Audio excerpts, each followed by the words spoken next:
বিসমিল্লাহির রহমানির রহিম। আলহামদুলিল্লাহ, সমস্ত প্রশংসা মহান আল্লাহ পাকের, আর হাজারো দরুদ ও সালাম বিশ্ব নবীর উপরে। এখন দিনী যুগ, যে যুগে সেই আইওয়ালের আইন অনুযায়ী বা আইওয়ালের সিস্টেম অনুযায়ী সেই শ্রেষ্ঠ আদমকে অতীত যুগে বন্ধ রেখে সেই নুরিতন ফেরেশতাদেরকে সেই যুগ কাটাতে দেওয়া হয়েছিল তাদেরই ইচ্ছা মতো, আর এই যুগে আদমের জন্য রাখা হয়েছিল। তো এই যুগে এসে সেই বুনিয়াদম জাতের ভিতর দিয়ে সকল কিছু অতিক্রম করে কোনো মানুষ যখন সেই আদম সত্ত্বের উপর দণ্ডায়মান হয়ে কথা বলছে, তখনই এই বিশ্ব মানব জাতির যারা হয়তো সৎ জীবন, ন্যায়ের জীবন, পবিত্র জীবন নিয়ে চলে, হয়তো আমার বক্তব্যগুলো তাদের কাছে ভালো লাগছে। আর যারা সেই ফাসেক জীবন নিয়ে, ভিত্তিহীন জীবন নিয়ে কোনো ফকির, দরবেশ, অলি, পীর এদের ভক্ত হয়ে একরোখা স্বভাব নিয়ে পথ চলছে, আমার বক্তব্যগুলো হয়তো তাদের জন্য বিষতুল্য হয়ে যাচ্ছে। কারণ তাদের পীর, অলি, ফকির, দরবেশ এরাও ভিত্তিহীন, এরাও সেই ভিত্তিহীন গুরুকে মেনে এরাও সেই ভিত্তিহীন হিংসুক হয়ে উঠে পড়তেছে। কিন্তু এদের জ্ঞানেই নাই যে আমার পীরেরই কোনো সত্যের দাবি নেই, এটা ভিত্তিহীন ডিগ্রি ধরে। বা আমি যে সাধকদের কথা বলি, গল্প বলি, সেই সাধকরাই কোনো আত্ম দাবিতে আসতে পারে নাই, তারাই তাদের জ্ঞানগুলো ফাসেক ভিত্তিহীনভাবে প্রকাশ করে গেছে। এ কথা তারা বুঝতেই পারে নাই। তাই এমন এক ফাসেক ভক্ত, হয়তো লালনের ভিত্তিহীন ভক্ত, সে একটা উক্তি গাইছে যে লালনকে বুঝতে নাকি আদম নূরের 10 বার জন্ম নিতে হবে। হে ফাসেক বিন্দুরা, ফাসেক জীবন গ্রহণকারীরা, ফাসেক গুরুর ফাসেক মানুষেরা, তোমার গুরু লালন সে নিজেই কোনো নির্দিষ্ট আত্মা বা নফস বা ইমানের নূরের দাবিতে আসে নাই। যদি আসে থাকে তে তুমি তার প্রমাণ নিয়ে খাড়া হও। যতজন তোমরা আছো পারলে তার প্রমাণ নিয়ে খাড়া হও। পক্ষান্তরে সেই লালনের যে গুরু ছিল সেরাজ সাই, তিনিও নির্দিষ্ট কোনো আত্মা বা নফস বা ইমানি নূর বা কোনো জীবনী নূরের দাবিতে আসতে পারে নাই। অতএব তিনিও ভিত্তিহীন জীবন কাটাইছেন। তবে তোমরা যে মানুষ, তাদের সাথে তারা অনেকটু পৃথক ছিল, কারণ তারা এই চিন্তা ভাবনা বা এর জন্য ধ্যান মশলা এগুলো করত, চিন্তা ভাবনা করত, বা তারা আত্মার চিন্তা ভাবনা করত, কিন্তু করলেও তারা এর সঠিক বা সত্য কোনো পথও পায় নাই, কোনো আত্মাকে আয়ত্তও করতে পারে নাই। তাই তাদের গানের ভিতর দিয়ে এগুলো ফুটে তুলছে। তোমরা গানে মত্ত হয়ে লালন ভক্ত বা সিরাজ ভক্ত হয়েছ, কিন্তু তোমার সিরাজ তো নিঃস্ব, কারণ সে তার মানব জীবন দ্বারা সে ভিত্তিহীন অবস্থাকে কোনোভাবেই কোনো নির্দিষ্ট জাতের আত্মাকে ধরে সেই দাবিতে আসতে পারে নাই। আর যদি আসে থাকে তাহলে সেই ভক্তবৃন্দদের আমি বলি যে তোমরা তার সেই আত্মার পরিচয় নিয়ে দাঁড়াতে পারো। ওই ফসকামগিরি বাদ দিয়ে, হিংসাগিরি বাদ দিয়ে আদম নূর কথা বলছে, পরিচয়ের দেশে আসো, পরিচয় নিয়ে কথা বলতে হবে। ওই হুমজিকেলে এক বুদ্ধি, হিংসার বশীভূত হয়ে এক বুদ্ধি, একটা ইন্টারনেট করে দিলাম, এগুলো ছেড়ে দাও। যুক্তি এবং সঠিক প্রমাণ নিয়ে খাড়া হয়ে তোমাদের কথা বলতে হবে। কারণ তোমরা সমস্ত দিকে সেই নুরিতন ফেরেশতার মতোই সেই নবী রসুল্লাহ যেমন আদমকে আর মোকাররমকে হেয় প্রতিপন্ন করে গেছে, তোমরাই এই সমস্ত পীর অলিদের, এই সমস্ত ফকিরদের, এই গান লেখকদের ভক্তবৃন্দ হয়ে তোমরাও সেই আদমের প্রতি হিংসার বশীভূত হয়ে গেছো। তোমাদের জ্ঞানে বুঝে আসেই নাই যে আদম কিছুই ছিল না, আদমকে খাড়া করা হয়েছে আল্লাহর সত্যে সত্যবান করে, যা অন্য কেহই নয়। এটা যদি তোমরা দুনিয়া দিয়ে দেখো যে আদমকে মাটি দিয়ে বানায় বা অন্য সকল কিছু দিয়ে বানায় বা যা কিছু দিয়েই বানায়, কিন্তু তার ভিতরে যে জীবনী শক্তি বা আত্মশক্তি বা নুরি শক্তি রাখা হয়, সে পরিচয় হয় তারই দ্বারা। যদি তোমরা দুনিয়াতে দেখতে চাও সেই আউল বাদ দিয়ে, তাহলে তোমরা দেখো তোমার জন্ম হয়েছে মাতৃগর্ভে, মায়ের গর্ভে তাই তোমার গোটাল অস্তিত্ব গঠন হয়েছে। আর তোমার বাপের ভিতর থেকে স্রেফ তোমার সেই জীবনে আসার, সুরাতে আসার মূল আত্মাটা গিয়েছিল বলে তোমার মালিকানা সত্য মায় নয়, তোমার বাবা। তোমাদের জ্ঞানহীন মানুষ তোমরা, কারণ তোমাদের কোনো আত্মা নেই, তাই তোমরা এমন কথা বলতে পারো। তাহলে আদম মাটির তৈরি হোক আর সৃষ্টির তৈরি হোক, যারই তৈরি হোক, আদমকে যে জীবনী শক্তির দ্বারা দণ্ডায়মান করা হয়েছিল, সেই শক্তি ছিল আল্লাহর স্বীয় নূর। অতএব আদম পরিচয় হবে সেই নূরের বলে, সেই নূরের জাতে, সেই নূরের গুণে। সে মাটির নামে পরিচিত হবে না। যদি পরিচিতি হয়, তাহলে তোমরা আজকের থেকে তোমার মায়ের নামে পরিচয় দিও, বাপের নামে নয়। বুঝে আসে কথা? যদি তোমরা বোঝো যে এই মাটি দিয়ে পুতুল বানালেই ওই পুতুল মাটির হয়ে গেল, ওই মাটির পুতুল কোনদিন চলতে শেখে না। মাতৃগর্ভে তার জমাট রক্ত হয়, যত সময় পিতৃ জগৎ থেকে কোন ফাইয়ে কোন আকারে আত্মা না যায়। আর সেই আত্মা যায় বলে এখানে প্রমাণ হলো, মেয়ের আত্মাও বাবার থেকে যায় এবং পুরুষের আত্মাও বাবার থেকে যায়। সেই আত্মা যায় বলে মায়ের পেটে তার সব কিছু পাওয়ার পরেও ওই সন্তানের মালিক হয় বাবা, না মেয়ে হয়, মায়ে হয়। তাহলে তোমরা যদি সেটাই মনে করো যে ওই রক্তের চাপার দলা বা যার থেকে রক্ত মাংস হয় সেই এই অস্তিত্বের মালিক হয়, তাহলে তোমরা সেই রক্ত মাংসের বলে, হাড্ডি গুড্ডির বলে আজকের থেকে মায়ের পরিচয়ে দাঁড়াও, বাবার পরিচয় নিয়ে খাড়া হয়েও না। তাহলে আদমকে তোমার অতীত যে কথাই বলুক, মৃতিকে থাই বানাক আর যেখান থেকেই বানাক, কিন্তু তার নূরই সত্য ছিল আল্লাহর নূর। সে কথা বলতো, সে সুরত পেয়েছিল, সব কিছুই ছিল তার আল্লাহর। অতএব সে আল্লাহর সত্ত্বে সত্যবান। সেই আল্লাহর সত্ত্বে যে সত্যবান, আল্লাহর নূরে যে নূরেবান, তোমাদের মতো ফসকেরাই বলতে পারে যে লালনকে বুঝতে তার 10 বার জন্ম নিতে পারে। কে তোমার লালন? সেই আল্লাহর অস্তিত্বের ভিতর। সেই লালনের পরিচয় কি? আল্লাহর অস্তিত্বের ভিতর। সেই সিরাজের পরিচয় কি? সেই পীর ওলিদের পরিচয় কি? তারা কোন সত্যে সত্যবান, জীবনবান ছিল, যার দ্বারা তারা কথা বলেছে? তোমার লালনই বলেছে, কে কথা করে দেখা যায় না, নরেশ্বরে হাতের কাছে খুঁজলে জন্ম ভর মেলে না। তার ভিতর থেকে কথা বলতেছে, সে তাকেই চেনে না। আর তাকে জানতে আদম নূরের 10 বার জন্ম নিতে হবে? তার কোনো জন্মই নিতে হবে না। জন্ম নিতে হবে তোমাদের 1,00,000,000 বার, জেনেও আদমের একটা সত্যের ধারে কাছে সমস্ত কিছু মিলেও আসতে পারবে না। যদি তাই পারত, তাহলে সেই সময় হুকুমে ছিল আল্লাহর অস্তিত্বে যত জীবনের নূর ছিল, সমস্তকে হুকুম করেছিল এই আদমকে সেজদা করে এবং আদমের হুকুমত মেনে তোমরা চলবে। গোলমালটা তো ওখানেই লেগেছে, গোলমালটা ওখানেই লেগেছে। তারা সেই আদমের হুকুম মানবে না বলে এই অনাদিকাল এই মানব জীবনের যুগ ভাগ করে নিয়ে, আল্লাহর কাছ থেকে কান্নাকাটি করে পায়ে ধরে এই যুগ ভাগ করে নিয়ে সেই আদমের নামে এই বদনাম ছড়া গেছে। তোমরা তো সেই দলভুক্ত, তোমরা তো সেই দলভুক্ত, নইলে তোমরা এই ধরনের কথা বলতেই পারো না। জ্ঞানীর কাজ, বুঝমানের কাজ, আকেলবানের কাজ, কেউ যদি কোনো কথা বলে, সেই সত্যের উপর যদি সত্য জানা থাকে তা দেখা নিয়ে কথা বলে, হুমজিকেলি কোনো কথা বলে না, ফসকেমিমূলক কোনো কথা বলে না। অতএব তোমরা ফসকেমি জীবন ছাড়ো। যদি নিজেদের জীবন বাঁচাতে চাও, তাহলে তোমরা সেই মানব সত্যের গুরুর কাছে হাজির হয়ে ওই ফসকেমি জীবন বাদ দিয়ে সেই মানবতা ধরার জন্য সেই পথ গ্রহণ করো। নতুবা তোমাদের ওই মানব জীবন গোল্লাই যাবে, কোনো সুফলে আসবে না। কারণ সত্য প্রকাশ হচ্ছে, সত্য নিজে দণ্ডায়মান হওয়া সত্য প্রকাশ করতেছে। কোনো মিথ্যা, কোনো ধোঁকা, কোনো ঠকবাজ, কোনো জুয়াচোর, কোনো প্রতারক সেই সত্যের সামনে দণ্ডায়মান হওয়া যাবে না। দণ্ডায়মান হতে হলে তুমি কোন সত্য, তার সত্য নিয়ে দণ্ডায়মান হতে হবে।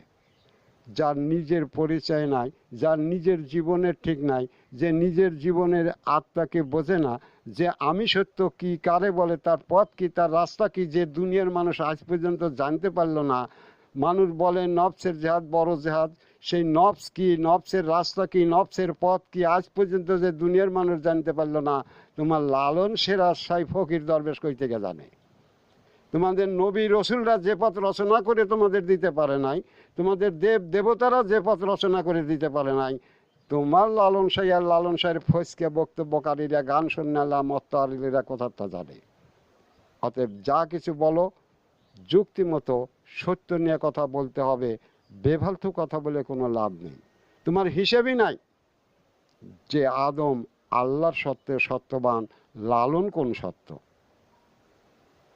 তার সত্য খাড়া করো, তারপর দেখো আদম কি বলে। তার সত্যই নেই, তার কি বুঝবো? সে যে গান গাইছে সেই গানেরও কোনো ভিত্তি নেই, যা বলছে তা হাওয়াইভাবে বলছে, মানুষের সর্বনাশ করে গিয়েছে। তোমাদের মতো অহেতুক মানুষ, তোমাদের মতো ওই ফসকে মানুষ এই গানের উপর নাচতে পারে, কিন্তু সব মানুষ নাচে তা নয়। কত ব্যাখ্যা শিখছে লালনের গানে, কোন গানের ব্যাখ্যা কে দিতে পারে না? সব গান নিয়ে এসে তোমরা কত বড় হয়েছো তার তত্ত্ব বাইর করো, তার তত্ত্ব বাইর করো। অতএব যা কিছু দুনিয়াতে বলো, আদম নূর অবতার হয়েছে এবং সে সত্য নিয়েই দণ্ডায়মান হয়ে সত্য বলতেছে। সেখানে বলা হয়েছিল যে মুর্শিদ, এই মুর্শিদ হয় একজন মানব না কে হয়? সবাই মানব, তার ভিতরটা কেউ মুর্শিদ হয়। যে মুর্শিদ হয় সে কি নিয়ে মুর্শিদ হলো? যে সেই বলে সে রাসূলের মর্যাদায় আসে, রাসূলের জ্ঞানে আসে। তোমরা মানুষকে পেরেছো কেউ রাসূলের মর্যাদায় যেতে? তাহলে মানুষ হয়ে কি এমন জিনিস কামাই করলো যার থেকে রাসূলের মর্যাদায় আসে? তাহা কি না হাওয়ায় ওই 3 পয়সার মাদ্রাসায় যা শিখলি সে রাসূলের মর্যাদায় আসে? ওই ফাজেল পাস করলি বা টাইটেল পাস করলি বা মুফতি মুহাদ্দিস হলি সে রাসূলের মর্যাদায় আসে? সে জেনে ফেলে রাসূল নূর কি। যদি জানতে পারো তাহলে বলো রাসূল কোন সত্য, রাসূল কোন নূর, রাসূলের আউয়ালের অবস্থা কি ছিল। তার তো আউয়ালের অবস্থাই দেখায় নাই। বলো তোমরা, তোমরা বলো যদি জানতে পারো। তোমাদের মুর্শিদরা যদি জানতে পারে যে বলুক সে মানব জীবন দ্বারা কোন আত্মা বা কোন নফস কামাই করিলে সে রাসূলের মর্যাদায় আসছে। তোমাদের মুর্শিদদের বলো, পীর সাহেবদের বলো, আল্লাহ আল্লাহদের বলো, অলি আল্লাহদের বলো, তোমাদের সেই ফকিরদের বলো, বলো তোমাদের, তোমরা সেই যোগী ঋষি মনি সন্ন্যাসীকে বলো যে মানুষের কাছে কোন নূর আছে বা কোন নফস আছে, কোন আত্মা আছে, যে আত্মা ধরলে সে রাসূলের মর্যাদায় আসে, রাসূলের নূরে নূরি হয়, রাসূলের জাতের জাতি হয়। জিজ্ঞেস করো তাদের। এর তামসার জগৎ আর থাকবে না, এর তামসার জগৎ আর থাকবে না। ইহা আইনের জগৎ, আল্লাহর ন্যায়ের প্রতিষ্ঠা হবে। আল্লাহর আদম যারা হবে তারাই থাকবে, বাকি কেউ থাকতে পারবে না। যদি তোমাদের সাধ জাগে যে আমরা মানব জীবনের সফলতা করব আদম জীবন কায়েম করে, তাহলে তোমরা সেই আদমের কাছে যা নতি স্বীকার করো, বাহাদুরিতে সেখানে খাটে না। সকল বাহাদুরকে দিয়ে সেই আদমকে সেজদা করানো হয়েছিল এবং সেই আদমের হুকুমত মানতে সকল বাহাদুরকে নির্দেশ দেওয়া হয়েছিল। অতএব এক আদমের জ্ঞানের কাছে আল্লাহর অস্তিত্বে তোমার এরকম লক্ষ কোটি কোটি লালনেরও ক্ষমতা নাই। যারা সেই জীবনের মালিকানা সত্য ছিল, নুরি সত্য ছিল, যাদেরকে নুরিতন বলা হয়, তারা সমস্ত নূরের জ্ঞান দ্বারা ওই এক আদমের জ্ঞানের সমকক্ষ নয়। অতএব তোমার ব্যাপক গোষ্ঠী যদি লালন হয়ে যায়, তাদেরও ক্ষমতা নাই এক আদমের জ্ঞানের সম্মুখীন হতে পারে। অতএব তোমরা বুঝে শুনে কথা বলো, তোমরা যুক্তি দিয়ে কথা বলো, সত্য নিয়ে কথা বলো। আমি সঠিক উত্তর দেওয়ার চেষ্টা করব এবং দিব, কিন্তু ফসকেমো করতে যেও না, ফসকেমো করতে যেও না, ফসকেমো করতে এসোও না। তোমরা আত্মবন হয়ে থাকো, তোমার আত্মার পরিচয় নিয়ে কথা বলো। তোমরা নফসিয়াল্লাহ হয়ে থাকো, নফসের পরিচয় নিয়ে কথা বলো। তোমরা কোনো সেই আউয়ালের নুরি সত্য হয়ে থাকো, সেই নুরি সত্যের পরিচয় নিয়ে দাবি নিয়ে কথা বলো। ওই ফাসেক ভিত্তিহীন জীবনের দণ্ডায়মান থেকে আন্দাজে হিংসার বশবর্তী একজনকে বলা তুমি লালনরে ভালোবাসো দেখে সবাইরে লালন ভালোবাসে, কিসের লেগে ভালোবাসো? বলো, লালনকে এমন কোনো পথ দিয়ে গিয়েছে যে পথে চলে তুমি কোনো আত্মবান হতে পারবে, তুমি কোনো নফসিয়ালা হতে পারবে, তুমি কোনো জ্ঞানবান হতে পারবে, বা এমন কোনো সিওরিটি দিয়েছে যে এই পথে এই কাজ করলে পারে তোমার মরণের পর জীবন বেঁচে যাবে? বের করো কোথায় দিয়েছে। যার নিজের ঠিক নাই, যার নিজের বেনামে চলে গেছে, সে কাকে নামের জগতে নেবে? তোমার লালন বলেছিল জাত পরিচয় জানে না, সে জাত চিনবে কই থেকে? সে কি কোনো জাতের আত্মা ধরেছে? সে কি কোনো জাতের নবস ধরেছে যে সে জাত চিনবে যে আমি এই জাতের আত্মা, এই জাতের নবস? তার তো জাতগুলি নেই, তার তো কোনো আত্মাই নাই, সে কিসের পরিচয় দেবে? তো যাক, এই মর্মে আমি বিশ্ববাসীকে বলছি যে তোমরা শোনো, আজ জাতের পরিচয় জেনে নাও। তোমরা এই পৃথিবীতে যা কিছু দেখতে পাও, প্রত্যেকটা জাতি নিজ নিজ আকার সুরত নিয়ে দণ্ডায়মান আছে। তোমরা যাকে যে নামে আখ্যায়িত করছো, সত্য করছো, সেটাই তার জাতের নাম। আর সেই জাতের যে আত্মা আছে, যে আত্মার দ্বারা ওই জীবনে আসে, সেই আত্মার নাম ওইটাই। সেই আত্মার নামও ঠিক ওইটাই হবে, তার ব্যতিক্রমে দেওয়া হবে না। এই মানব সমাজ তাদেরকে নামই করে দিয়েছে, তারা সব বেনামে ছিল। অতএব প্রত্যেকে নিজ নিজ আত্মার জাতের রূপ নিয়ে এখানে দণ্ডায়মান আছে। অতএব তোমরা সবাই জাতের রূপ দেখো, সমস্ত জাতের রূপ দেখো। গরু জাতের আত্মার রূপ নিয়ে গরু রূপ নিয়ে খাড়া আছে, আম গাছ আম জাতের আত্মার রূপ নিয়ে খাড়া আছে, রুই মাছ রুই জাতের আত্মার রূপ নিয়ে খাড়া আছে। আত্মার রূপ ছাড়া, আত্মার জাতীয় গুন্ডি ছাড়া কেউ সেই জাতের আকার সুরাতে আসতে পারে না। অতএব সে তার আত্মার জাতের জাতীয় রূপ নিয়ে সুরাতে থাকে। অতএব ওই সুরাতই তার জাতের রূপ, অন্যটা কেউ নয়। অতএব তোমার লালন চিনবে কই থেকে? তোমার সিরাজশাহী কই থেকে চিনবে? তোমার ফকির দরবেশ অলিবির কই থেকে চিনবে? তারা কি কোনো জাতের নূর ধরেছে বা আত্মা ধরেছে, নব ধরেছে? কখনই সম্ভব নয়। অতএব তোমরা বিশ্ববাসী আজ থেকে জাতিকে চিনে নাও, জাতের রূপ দেখে নাও, জাতের রূপ দেখে নাও।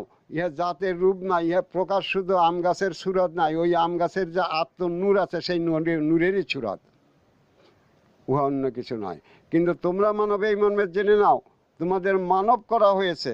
যদিও তোমরা মানবের সুরাতে আছো, যত সময় জীবনে আছো তত সময় তোমরা মানবের সুরাতে টিকতে পারবে, কারণ তোমাদের মানব করা হয়েছে। আর তোমাদের জীবন কাটাতে দেওয়া হয়েছে এই সৃষ্টির সকল আত্মার দ্বারা। তাই তোমরা মানব হয়েও মানব নও, কারণ তোমাদের জাতিরা, তোমাদের জাতের নূরেরা কেহই আদমকে পছন্দ করে নাই। তাই এই মানব জীবন খাড়া করে দেওয়া হয়েছে।